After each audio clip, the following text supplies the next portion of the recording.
یہ مہینہ ربیع الثانی کا مہینہ ہے اور سیدنا شیخ عبد القادر جیلانی رضی اللہ تعالیٰ عنہ کے حوالے سے خاص طور پر اس کو جانا جاتا ہے، اور اس میں بعض اوقات کچھ محافل کا انعقاد ہوتا ہے جن کو 11ویں کا نام دیا جاتا ہے۔ اکابرین نے اس کی وجہ تسمیہ گویا کہ یوں بیان فرمائی ہے کہ سیدنا شیخ عبد القادر جیلانی رضی اللہ تعالیٰ عنہ ہر مہینے کی 11 تاریخ کو اپنے جو اسٹوڈنٹس تھے، آپ کے مدرسے میں ٹھہرے ہوئے بچے تھے، انہیں اہتمام کے ساتھ کھانا کھلایا کرتے تھے، اور ارادہ یہ ہوتا تھا کہ اس کا ثواب سید عالم صلی اللہ علیہ وسلم کو ایصال کر دیا جائے، یعنی گویا کہ سرکار صلی اللہ علیہ وسلم کے ایصال ثواب کے لیے کھانا کھلانا آپ کی عادت میں شامل تھا۔ جب آپ کا وصال ہوا تو آپ کے متبعین نے اسی آپ کے طریقے کو جاری رکھا، اور اس میں نبی کریم صلی اللہ علیہ وسلم کے ساتھ ساتھ پھر آپ کے لیے بھی ایصال ثواب کا ارادہ کیا گیا۔ جب یہ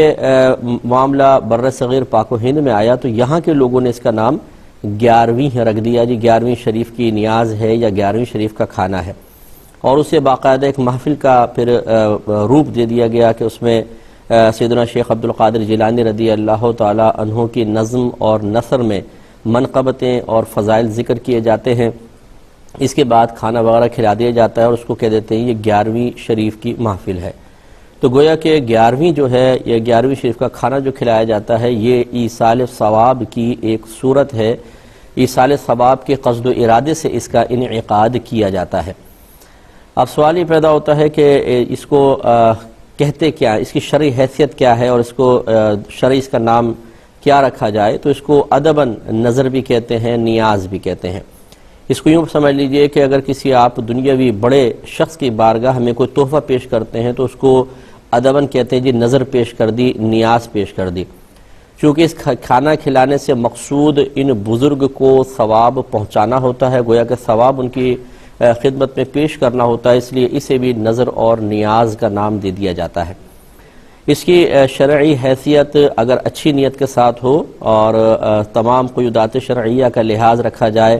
اس میں کوئی خرافات شامل نہ ہوں، تو مستحب کی ہے کہ اس میں ثواب حاصل ہوگا، کرنے والے کو انشاءاللہ اس کی نیت کے مطابق اللہ تبارک و تعالی نیکی عطا فرمائے گا، اور اس کا کرنا کوئی فرضیہ واجب نہیں ہے، لیکن کریں گے تو ثواب حاصل ہوگا اچھی نیت کے ساتھ۔ اب یہ سوال پیدا ہوتا ہے کہ یہ نیاز جو ہے ہوتی ہے یہ شرعاً اس کا کھانا کیسا ہے؟ تو اس میں کچھ ڈاؤٹس پیدا ہو جاتے ہیں یا وسوسے پیدا ہوتے ہیں کہ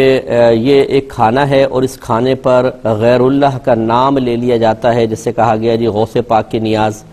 اور جس چیز پر غیر اللہ کا نام لے لیا جائے اس کا کھانا شرعاً جائز نہیں ہوتا ہے۔ اور اس پہ بطور دلیل سورہ بقرہ کی آیت نمبر 173 بعض اوقات ذکر کی جاتی ہے۔ اللہ تعالیٰ نے فرمایا کہ انما حرم علیکم المیتۃ والدم ولحم الخنزیر وما اہل بہ لغیر اللہ۔ اللہ تعالیٰ فرماتا ہے کہ محض حرام کیا گیا، یہ حرام کیا اللہ تبارک و تعالیٰ نے تم پر مردار کو، خون کو، خنزیر کے گوشت کو، وما اور وہ جو اہل بہ پکارا گیا ہو، آواز بلند کی گئی ہو اس کے ساتھ، لغیر اللہ اللہ کے غیر کے لیے۔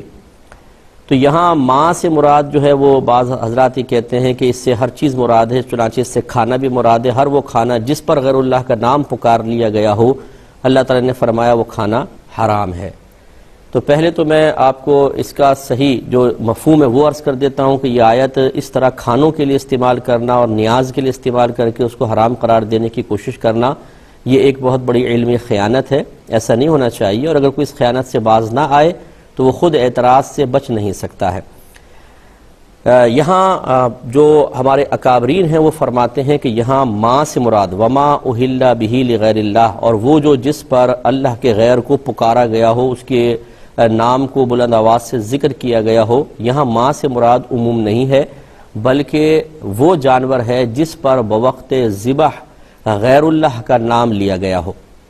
اس آیت کے نزول کا پس منظر یہ ہے کہ کفار اپنے بتوں کے نام پر جانوروں کو ذبح کرتے تھے، اور طریقہ کار یہ تھا کہ وہ لٹا کر پھر اپنے بت کا نام لیتے تھے، لات کے نام پر، عزہ کے نام پر، منات کے نام پر اس کو کاٹ دیا کرتے تھے۔ اس ذبیحہ کو اللہ نے منع فرمایا کہ جس ذبیحہ پر بوقت ذبح غیر اللہ کا نام پکارا گیا ہو وہ تمہارے لیے کھانا جائز نہیں ہے۔ اس کی تائید کن کن دیکھیں تفاسیر سے ہو رہی ہے، وہ میں ذکر کر دیتا ہوں، اور پھر جو اس کو نیاز کے لیے استعمال کرتا ہے وہ بھی وہ تفاسیر کو ایسی پیش کرے کہ جس سے ثابت ہو کہ نیاز کو منع کرنے کے لیے اللہ تبارک و تعالی نے اس آیت کریمہ کو نازل کیا۔ جلالین ایک بڑی مشہور تفسیر ہے اور ہر مکتب فکر تقریباً اپنے دارالعلوم میں پڑھاتا ہے۔ اس میں علامہ جلال الدین سیوطی اس آیت کا مفہوم بیان کرتے ہیں کہ ماں سے مراد کیا ہے، فرماتے ہیں اے ذبیحہ علی اسم غیرہ، یعنی اس سے مراد وہ جانور ہے جسے اللہ تبارک و تعالیٰ کے غیر کے نام پر ذبح کیا گیا ہو۔ والاحلال رفع الصوت، احلال کا مطلب ہوتا ہے آواز کو بلند کرنا۔ وَكَانُوا يَرْفَعُونَهُ عِنْدَ الذِّبْحِ لِآلِهَتِهِمْ عِنْدَ الذَّبْحِ لِآلِهَتِهِمْ، اور یہ فرماتے ہیں کہ وہ جو کفار تھے سرکار کے دور میں وہ ذبح کے وقت اپنے خداؤں کے نام کو بلند آواز سے ذکر کیا کرتے تھے۔ تفسیر بیداوی بڑی مشہور تفسیر ہے اور یہ بھی مختلف مکاتب فکر میں پڑھائی جاتی ہے۔ اے رفع به الصوت عند ذبحه للصنم، یعنی بلند کیا جاتا ہے اس کے ساتھ، یعنی وہ جانور مراد ہے کہ بلند کیا جاتا ہے اس کے ساتھ آواز کو اس کے ذبح کے وقت بتوں کے لیے، یعنی بتوں کے لیے اسے ذبح کرنے کے وقت جو آواز کو بلند کیا جاتا ہے وہ یہاں مراد ہے۔ تفسیر کبیر بڑی مشہور ہے، اسے بھی ہر مکتب فکر ایکسیپٹ کرتا ہے، فرماتے ہیں وَالذَّابِحُ مُحِلٌّ، ذابح ذبح کرنے والا یہ بلند آواز کرنے والا ہے۔ لِأَنَّ الْعَرَبَ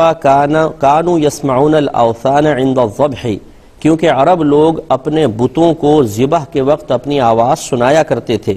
وَيَرْفَعُونَ أَصْوَاتَهُمْ بِذِكْرِهَا، اور وہ اپنی آوازوں کو ان بتوں کے ذکر کے وقت بلند کیا کرتے تھے۔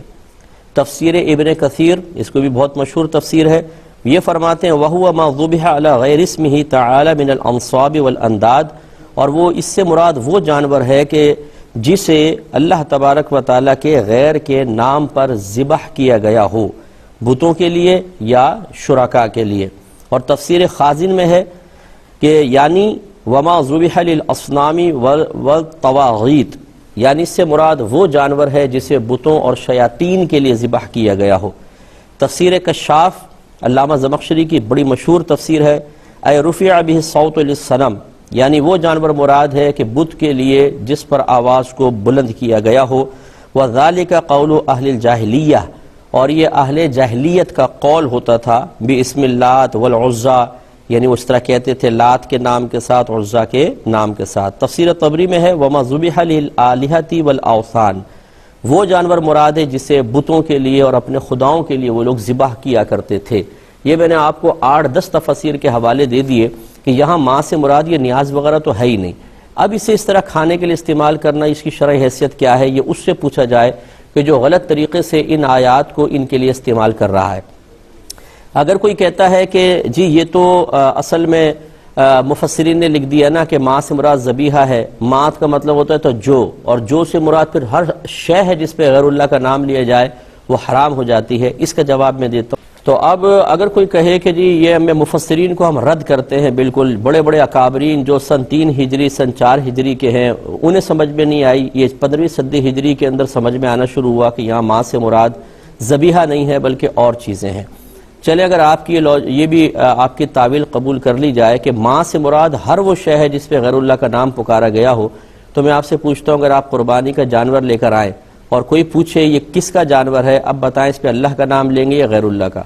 اگر آپ کہتے ہیں کہ جی میرا جانور ہے، چودھری اکرم صاحب کا جانور ہے، تو آپ نے اس پر غیر اللہ کا نام پکار دیا، جانور حرام ہوگا۔ اگر آپ کہیں کہ نہیں یہ تو صرف ایک شناخت کے لیے بیان کیا گیا، اصل میں تو جانور اللہ کے لیے ہی ذبح کریں گے، تو پھر اس کھانے کے اندر کیا پرابلم ہے؟ اس کھانے میں جو نیاز کھلائی جاتی ہے، اس میں یاد رکھیں مسلمانوں کا بنیادی نظریہ اور عقیدہ یہی ہوتا ہے، ان کی سوچ اور فکر یہ ہوتی ہے کہ کھانا صرف اللہ کے لیے ہوگا، اللہ تعالیٰ کی بارگاہ سے ہی ثواب ملے گا، اللہ تعالیٰ کا ہی قرب حاصل کرنا مقصود ہے، صرف ثواب فلاں بزرگ کو پہنچائیں گے، یہ ارادہ ہوتا ہے کہ اس کا ثواب فلاں بزرگ، ورنہ کھانا اللہ کے لیے ہوتا ہے،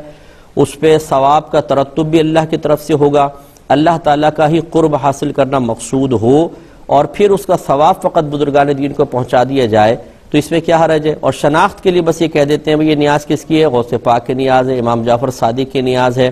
یہ خواجہ صاحب کی نیاز ہے، تو یہ صرف شناخت کے لیے ہے، یہ نہیں ہے کہ اس نیاز کو ان بزرگوں کی بارگاہ میں پیش کر کے ان کی توجہ اور ان کا قرب حاصل کرنا مقصود ہو، ان کی رضا کے لیے کھانا کھلایا جا رہا ہو، ایسا نہیں ہوتا ہے۔ خلاصہ کلام یہ ہے کہ نیاز ادباً اس تحفے کو، گفٹ کو کہتے ہیں جو کسی بزرگ کی خدمت میں پیش کیا جاتا ہے۔ بزرگوں کے نام کا جو کھانا کھلایا جاتا ہے اس کو ادباً نیاز اسی لیے کہتے ہیں کہ اس سے حاصل ہونے والے ثواب کو ان بزرگوں کو ایصال کرنا مقصود ہوتا ہے۔ جب نظر و نیاز کا کھانا کھلایا جاتا ہے اس میں بیسک کانسیپٹ یہی ہوتا ہے، سوچ اور فکر یہی پیچھے کار فرما ہوتی ہے کہ یہ صرف اللہ تبارک و تعالیٰ کے لیے پکایا گیا ہے، اللہ تعالیٰ کی رضا کے لیے اس کو کھلا رہے ہیں، اللہ تعالیٰ کی بارگاہ میں قرب حاصل کرنا ہی مقصود ہے۔ ہاں، اس سے جو ثواب حاصل ہوگا وہ فلاں بزرگ کو پہنچا دیا جائے گا، اور صرف پہچان کے لیے کہا جاتا ہے کہ یہ فلاں بزرگ کی نیاز ہے۔ یہاں یہ کوئی تصور نہیں ہوتا کہ اس کھانے کو ہم اس بزرگ کی رضا کے لیے کھلا رہے ہیں، اس بزرگ کو کہ بارگاہ میں مقرب ہونے کے لیے کھلا رہے ہیں، ایسا کچھ بھی نہیں ہوتا ہے۔ اور یہ بعض اوقات کھانا آپ نے دیکھا ہوگا سامنے رکھتے ہیں اور اس پہ قرآن وغیرہ پڑھتے ہیں، اور مخصوص قرآن کا ایک حصہ ہوتا ہے جو پڑھا جاتا ہے۔ تو پہلی بات تو یہ ہے کہ نہ کھانا سامنے رکھنا واجب ہے، نہ قرآن کا کوئی مخصوص حصہ پڑھنا لازم ہے۔ یہ ہمارے عرف میں رائج ہو گیا ہے، اور رائج ہونے والی کوئی شے اگر فی نفس ہی ممنوع نہ ہو اور اس کو لازم و ضروری بھی نہ سمجھا جائے تو اس میں شرعاً کوئی حرج نہیں ہے۔ وَمَا رَأَى الْمُؤْمِنُونَ حَسَنًا فَهُوَ عِنْدَ اللَّهِ حَسَنٌ، نبی کریم صلی اللہ علیہ وسلم فرماتے ہیں کہ جو مومنوں کے نزدیک اچھا ہے وہ اللہ تبارک و تعالیٰ کے نزدیک بھی اچھا ہے۔ پھر بھی رکھتے کیوں ہیں، میں عرض کرتا ہوں ایک کال لینے کے بعد۔ السلام علیکم۔ تو اب دیکھیں جو نیاز کا کھانا مختصر سا سامنے رکھا جاتا ہے، اس میں جو مسلمان نیت کرتے ہیں وہ یہی ہوتی ہے کہ نبی کریم صلی اللہ علیہ وسلم نے کھانا بڑھانے کے جو معجزات ظاہر فرمائے اس میں آپ نے ایسا ہی کیا کہ کھانا سامنے رکھا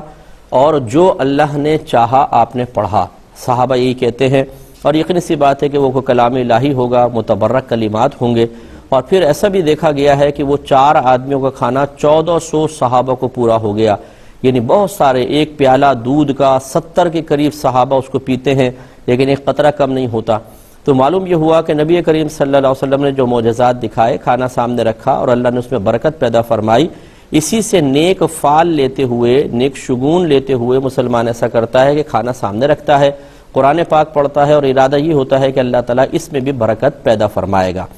اور جیسے میں نے آپ کو بتایا قرآن کا ایک مخصوص، اب یہ قاری حضرات حصہ پڑھتے ہیں، حافظ حضرات، اور مخصوص ترتیب سے پڑھتے ہیں۔ یہ بھی کوئی فرضیہ واجب نہیں ہے، یہ ہمارے ہاں رائج ہو گیا ہے تو منع بھی نہیں ہے۔ اگر کوئی صرف سورہ فاتحہ اور 3 بار سورہ اخلاص پڑھ لے، 1 مرتبہ آیت الکرسی، 3 مرتبہ سورہ اخلاص پڑھ لے، یہ بھی کافی ہے۔